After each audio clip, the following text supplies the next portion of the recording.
After the Civil War, freedom arrived on paper, but for millions of formerly enslaved Black Americans, freedom without land was a fragile promise. In the ruins of the Confederacy, a bold idea briefly emerged: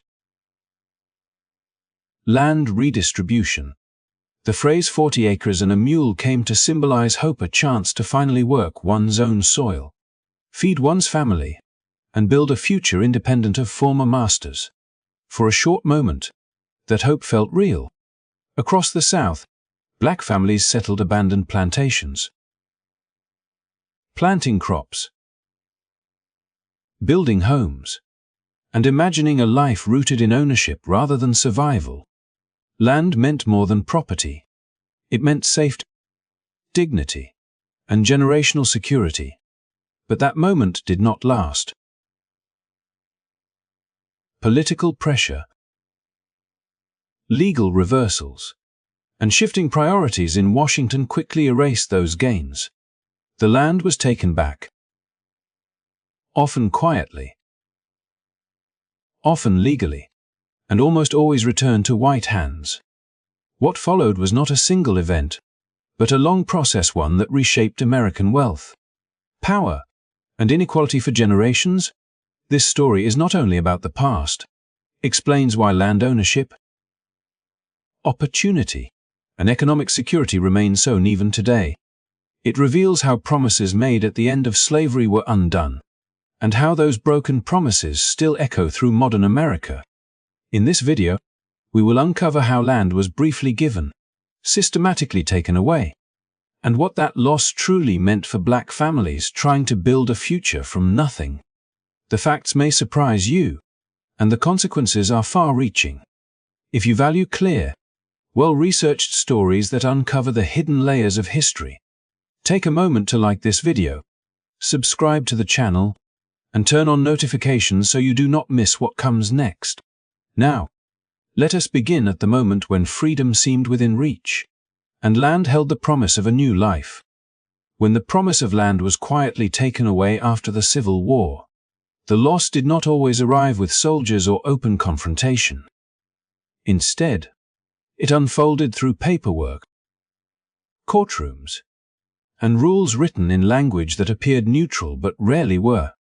For many Black families who had managed to hold on to land despite broken federal promises, ownership became a constant battle against systems designed to favor someone else. What began as hope rooted in soil slowly turned into uncertainty shaped by law. In rural counties across the South, courtrooms became decisive arenas. Judges, clerks, and local officials often interpreted property disputes in ways that benefited white claimants, even when Black families could prove long-term possession. Missed tax notices, minor clerical errors, or disputes over boundaries were enough to trigger legal actions that stripped families of land they had worked for decades. These cases rarely made headlines, but their impact was permanent. A farm lost through a court order vanished not only from a family's present, but from its future. One of the most damaging mechanisms was heirs' property. Because formerly enslaved people had limited access to legal services, many passed land to their children without formal wills. Over time, a single parcel might belong to dozens of descendants, each holding a fractional share. This arrangement made the land vulnerable. Outside buyers could legally purchase the share of one heir, then force a court-ordered sale of the entire property.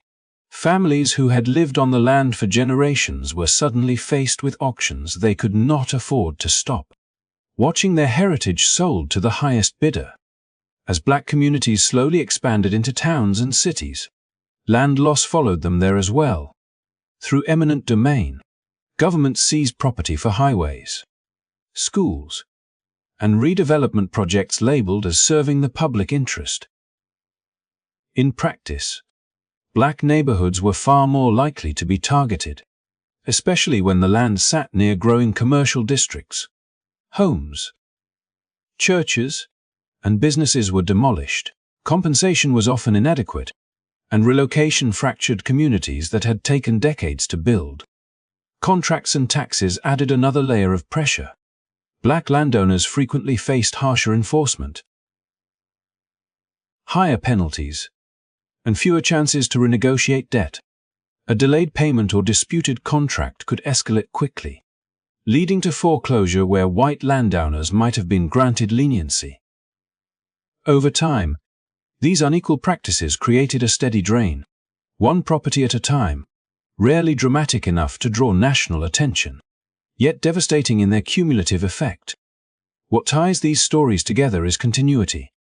The land first promised after emancipation was taken back swiftly, but what followed was slower and more calculated.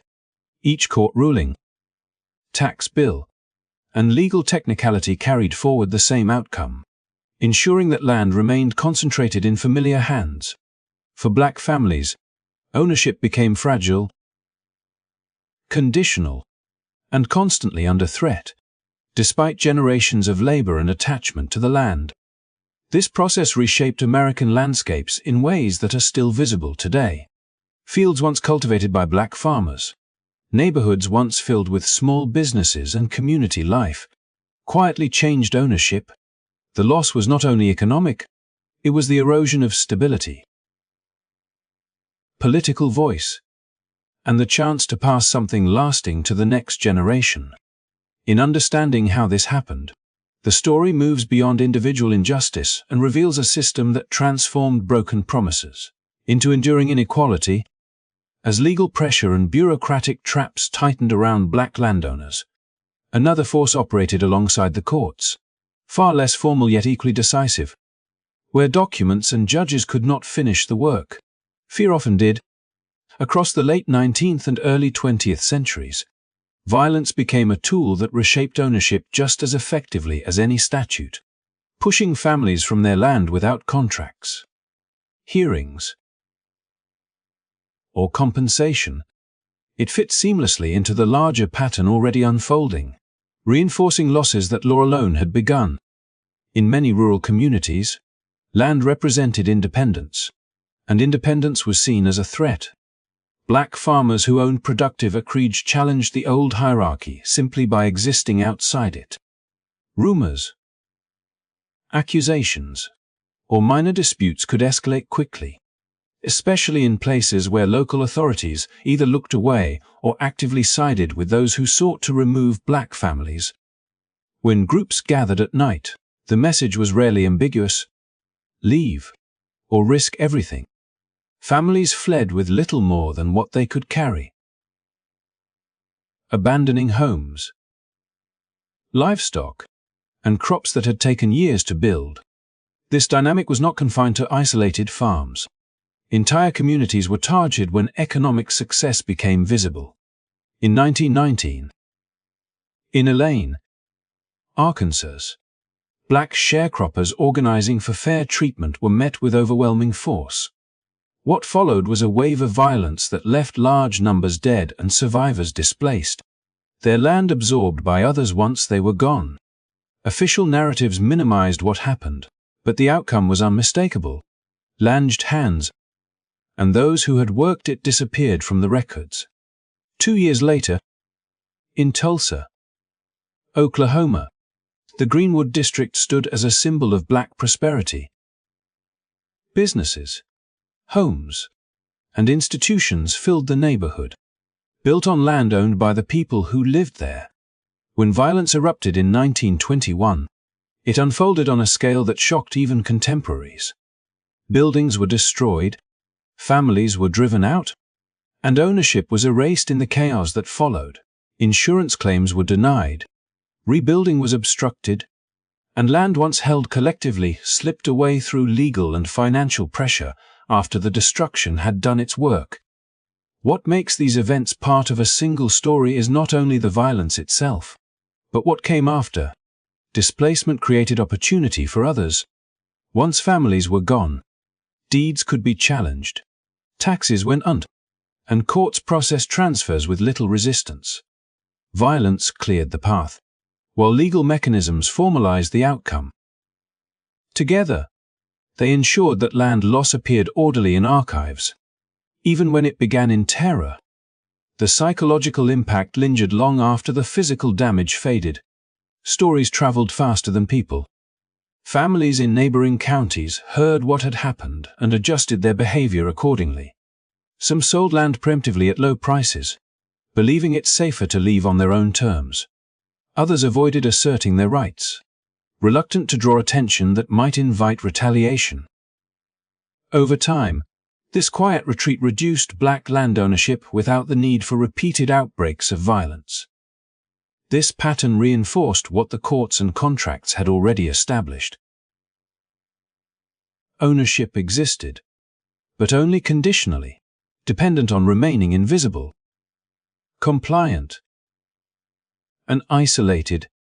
The promise of land as a foundation for stability was steadily undermined, not by a single act, but by a climate where security could be stripped away overnight. Communities that might have passed land across generations instead passed down caution and loss. Seen in this light, violence was not separate from policy or law. It was another instrument within the same system, accelerating outcomes that paperwork alone might have taken longer to achieve. Land once promised as a path to freedom became something far more fragile, shaped by fear as by statutes. The result was a landscape quietly transformed, not only by who owned it, but by who had been forced to leave it behind. After courts, contracts, and fear had already narrowed the space in which black landownership could survive, another vulnerability emerged from within families themselves. It did not begin with hostility or confrontation, but with tradition, necessity, and trust. For generations, land was passed down through spoken agreements, family understanding, and shared memory rather than formal documents. In communities where access to legal services was limited and the cost of drafting wills was often out of reach, this seemed practical, even natural. Yet over time, that informality would become one of the most effective pathways through which land was lost. When a landowner died without a will, the property did not pass cleanly to a single heir. Instead, it was divided into fractional interests shared among children, grandchildren, and extended relatives, each holding a legal claim to a small portion of the whole. On paper, everyone owned something, but in practice, no one fully controlled the land. Families continued to live on it, farm it, and care for it as they always had, often unaware that the legal structure beneath them was quietly eroding their security. This fragile arrangement created an opening for outside buyers who understood the system far better than the families affected by it. A speculator needed only to locate one heir willing, or pressured, to sell their share. That single transaction was enough to unlock the courts. With partial ownership secured, the buyer could request a partition, asking a judge to divide the property or, more commonly, to order its sale. Because land could not easily be split into dozens of small pieces, judges routinely approved public auctions instead. For families, these sales arrived with little warning and fewer options. The land that had been collectively owned for generations was suddenly priced by the market, rather than memory or meaning. Relatives living far away might not even learn of the sale until it was too late. Those who remained often lacked the capital to outbid investors, watching as their ancestral land was sold to someone with no connection to its history. The process followed the letter of the law, yet the outcome felt anything but just. What made this loss particularly devastating was its quiet nature. Unlike displacement through violence or seizure through eminent domain, partition sales unfolded through routine legal proceedings. There were notices, hearings, and signatures, all of which created the appearance of fairness. In reality, the system rewarded those with legal knowledge and financial resources, while punishing families whose ownership had been shaped by survival rather than paperwork. These losses did not occur in isolation. They built upon earlier patterns already established. Families who had endured court bias, unequal enforcement, and the lingering threat of intimidation were now confronted with a mechanism that required no hostility at all. The law itself did the work. Over decades, parcel by parcel, heirs' property was transferred out of black hands and consolidated by those who knew how to navigate the system. The emotional toll extended beyond the land itself. Property was more than an asset. It was proof of endurance in the face of broken promises. Losing it meant losing a place where history lived in fields, fences, and family stories. It fractured relationships as relatives blamed one another for decisions made under pressure or in desperation. What had once been shared became a source of conflict, further weakening the community's ability to resist future loss. By the time reform efforts began to address heirs' property laws, much of the damage had already been done. The land that had survived violence, discriminatory policies, and economic exclusion was finally undone by a technicality embedded deep within the legal system. It was a final reminder that ownership without protection is always temporary. In this way, the story of heirs' property fits seamlessly into the broader narrative, revealing how even inheritance, meant to secure the future, could be transformed into another chapter of dispossession. By the mid-20th century, the land that remained in black hands had already survived broken federal promises, biased courts, forced displacement, and the quiet unraveling of heirs' property. Farming under these conditions required resilience, but survival increasingly depended on access to credit, insurance, and emergency support. These tools were not luxuries. They were the mechanisms that allowed farmers to plant, recover from loss, and withstand bad seasons for many black farmers. However, these supports were consistently out of reach. At local offices of the United States Department of Agriculture, decisions that shaped entire livelihoods were often made far from public view. Loan applications were delayed, denied, or quietly set aside. Assistance that arrived on time for white farmers arrived late, or not all, for their black counterparts. A missed planting season caused by delayed credit could ruin an entire year, turning manageable debt into a downward spiral. Without operating loans, farmers were forced to borrow privately at higher interest rates, increasing the risk of default with each passing season. Crop insurance and disaster relief followed a similar pattern. When floods, droughts, or pests destroyed harvests, the difference between recovery and foreclosure often depended on rapid assistance. Black farmers repeatedly found themselves excluded from these safety nets. Claims were questioned more aggressively. Paperwork requirements shifted without notice, and appeals stalled. Meanwhile, neighbors received support that allowed them to replant and continue. The result was not an isolated failure, but a structural imbalance that compounded year after year. Foreclosure, when it came, appeared procedural and impersonal. Land was not seized by force, but by missed payments triggered by denied support. Auctions replaced violence, and bank notices replaced threats. Yet the outcome mirrored earlier losses. Farms that had remained intact through decades of pressure were finally pushed beyond their limits by a system that refused to offer equal footing. Ownership slipped away, not because the land was unproductive, but because survival had been made deliberately more difficult. These patterns were long denied or dismissed as coincidence, until they could no longer be ignored. In the 1990s, black farmers came together to challenge the system through the courts. Their claims culminated in Pigford v. Glickman, a landmark case that exposed decades of discriminatory practices within the USDA. Testimonies revealed a consistent pattern of unequal treatment that directly contributed to land loss across generations. The settlement acknowledged harm, but it could not restore what had already been sold, subdivided, or lost to foreclosure. What makes this chapter inseparable from the rest of the story is how seamlessly it followed earlier methods of dispossession, where violence once drove families away, and legal technicalities later fracture ownership. Financial exclusion completed the process.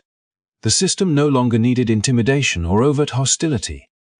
Denial, delay, and indifference were enough. Land ownership became unsustainable when the institutions meant to support agriculture worked unevenly. The impact extended beyond individual farms. As black farmers disappeared from the land, rural communities lost economic anchors, local knowledge, and political influence. Young people, seeing no viable future in farming, moved away. Fields that once supported families and neighborhoods were consolidated into larger operations, erasing traces of those who had cultivated them for generations. In this context, Pigford v. Glickman stands not as an endpoint, but as evidence. It confirms that land loss was not the result of personal failure or bad luck, but of systemic exclusion embedded within federal policy. The story of denied loans and withheld relief reveals how modern institutions continued patterns established long before, transforming inequality into administrative routine. The land did not simply disappear, it was pushed, season by season, beyond the reach of those who had fought hardest to keep it. As the pressures of courts, credit systems, and agricultural policy narrowed black landownership in rural America, a parallel transformation was unfolding in towns and cities. It arrived wrapped in the language of progress. Roads would modernize transportation, dams would generate power, and redevelopment would renew aging neighborhoods. On paper, these projects promised shared benefit. On the ground, they followed familiar paths, cutting most deeply into black communities that had already endured decades of instability. By the mid-20th century, many black neighborhoods represented rare islands of ownership and self-determination. Homes were often modest, but they stood on valuable land near city centers, rail lines, and waterways. Businesses, churches, and social institutions had grown side by side, forming networks that sustained community life. These areas were not accidental. They were the result of people building where they were allowed to build, holding on to space wherever they could. That concentration, however, made them visible when planners began drawing new maps. Highways became one of the most disruptive forces. As interstate systems expanded, roads were frequently carved through black neighborhoods rather than wealthier white districts nearby. The decision was framed as practical, even inevitable, yet alternatives were rarely pursued with the same urgency. Entire streets disappeared beneath concrete, dividing communities that had once been walkable and connected. Homes were demolished, businesses displaced, and compensation often failed to reflect the true value of what was lost.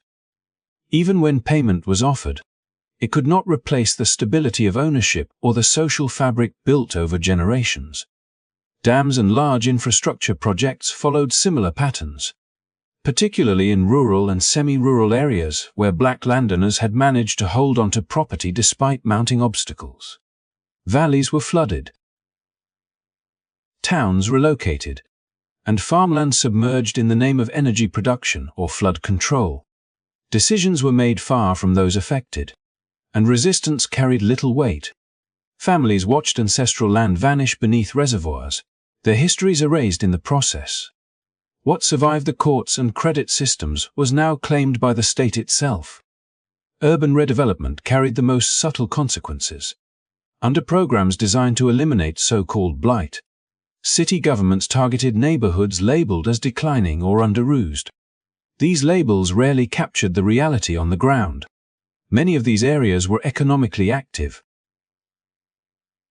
culturally vibrant, and deeply rooted, yet once designated for renewal. They became vulnerable to seizure and restructuring. Buildings were cleared, residents relocated, and land transferred to developers.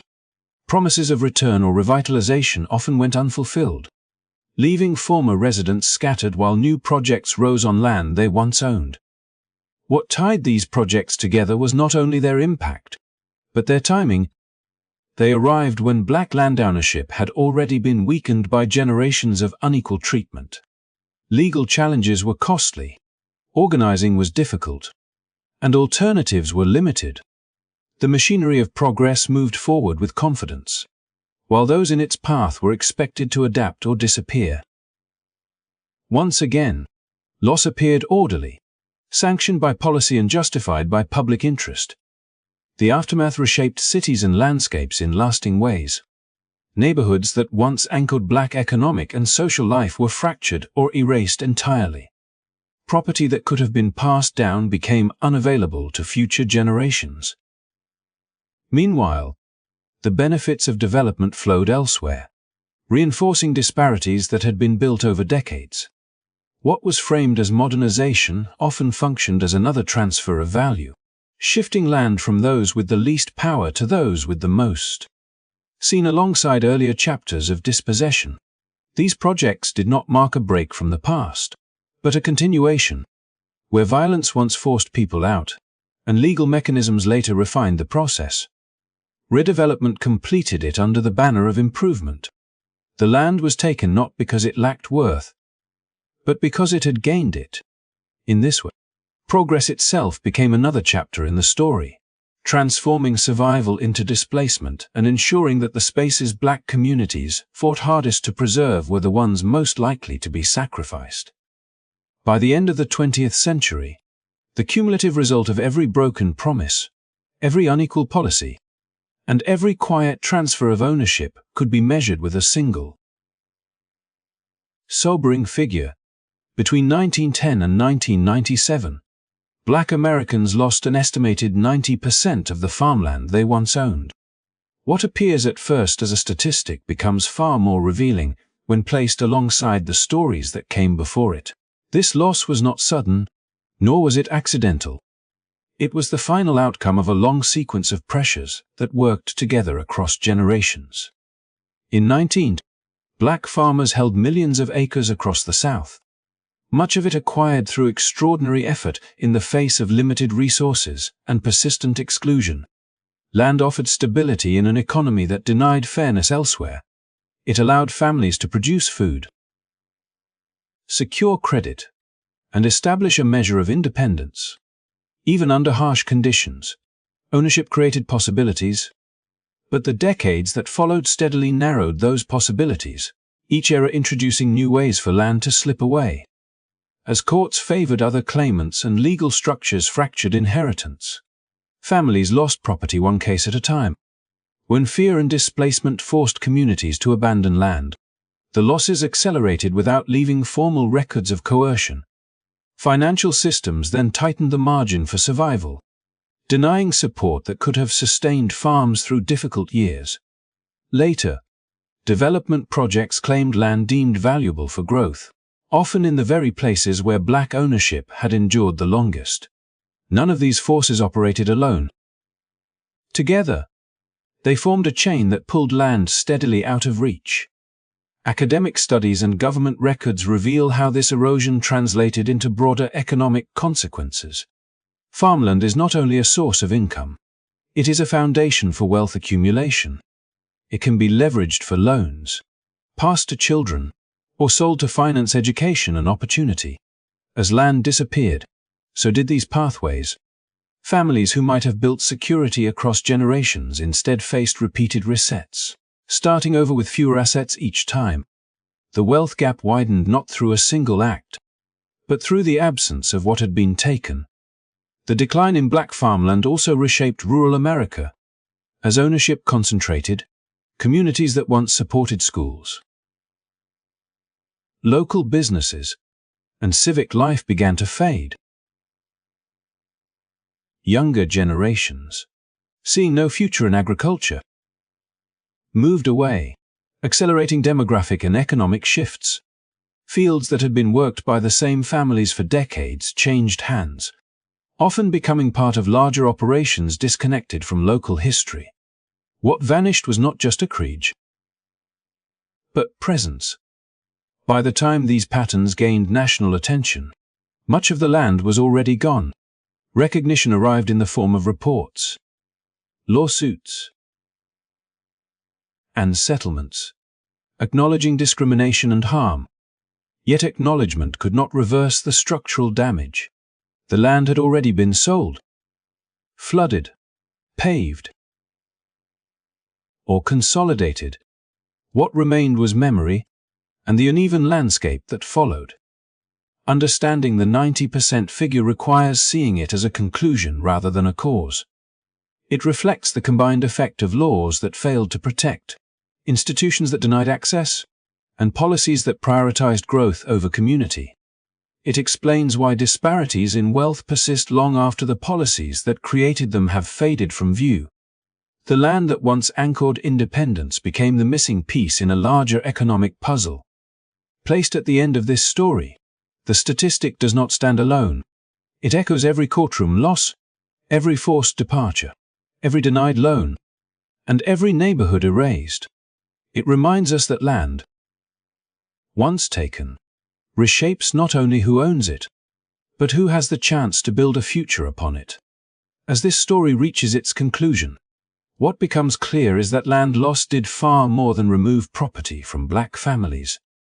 It weakened the ability to pass stability from one generation to the next and quietly reduced political influence rooted in ownership.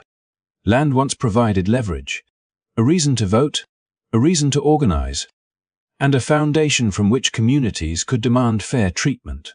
As that foundation eroded, so did the power that came with it. What remained was not simply poverty, but vulnerability passed down over time. Yet this history does not end only with loss.